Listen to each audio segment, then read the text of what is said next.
வணக்கம். இன்றைக்கி நம்ம முறுக்கு தான் பார்க்க போகிறோம். அதுக்கு வந்து நான் 3/4 கப்பு பச்சரிசி எடுத்திருக்கேன். அப்புறம் அதில் வந்து ஒரு 1/4 கப்பு வறுத்து அரைச்ச உளுந்து வீட்லேயே பண்ணுது.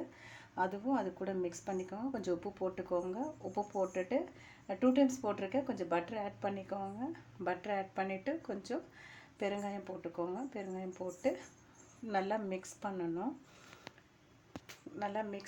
கொஞ்சம் தண்ணி முதல்ல கல்லிட்டு தண்ணி ஊற்றி மிக்ஸ் பண்ணிவிட்டு இந்த ஃபுல்லாக மிக்ஸ் ஆன உடனே நம்ம விரல் இப்படி அழுந்துற பதம் வரணும். அதுதான் பதம். அந்த மாதிரி வந்துருச்சுன்னா பக்கத்துலேயே நான் எண்ணெய் காய வச்சுருக்கேன். அது சூடாகிடுச்சு. ஏன்னா முறுக்கு உடனே செய்யணும். கொஞ்சம் ரொம்ப நேரம் வந்து ஊறிட்டு இருக்கக்கூடாது.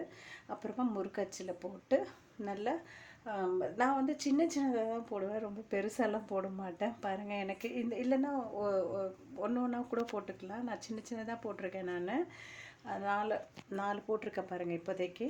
இது நல்லா வந்து ரொம்ப ஹீட்டில் வச்சிடாதீங்க. கொஞ்சம் மீடியம் இதில் வச்சு ஃப்ரை பண்ணுங்க.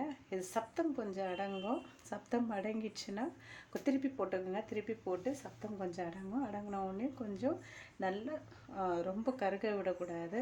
கொஞ்சம் ஒரு மாதிரி ப்ரௌனிஷாக வரணும். ப்ரௌனிஷாக வந்த உடனே ப்ரௌன்னா ரொம்ப ப்ரௌன் கிடையாது, ஓரளவுக்கு உங்களுக்கு பார்த்தா தெரியும். அந்த மாதிரி இருக்கும்போது நீங்கள் திருப்பி போட்டு நல்லா பார்த்துக்கோங்க. திருப்பி போடுங்க. திருப்பி போட்டு எனக்கு இப்போ ப்ரௌனிஷாக கொஞ்சம் வந்திருக்கு. வந்ததும் இது எனக்கு கரெக்டு பதம். முறுக்கு ரெடி ஆயிடுச்சு. வாங்க முறுக்கு சாப்பிடலாம்.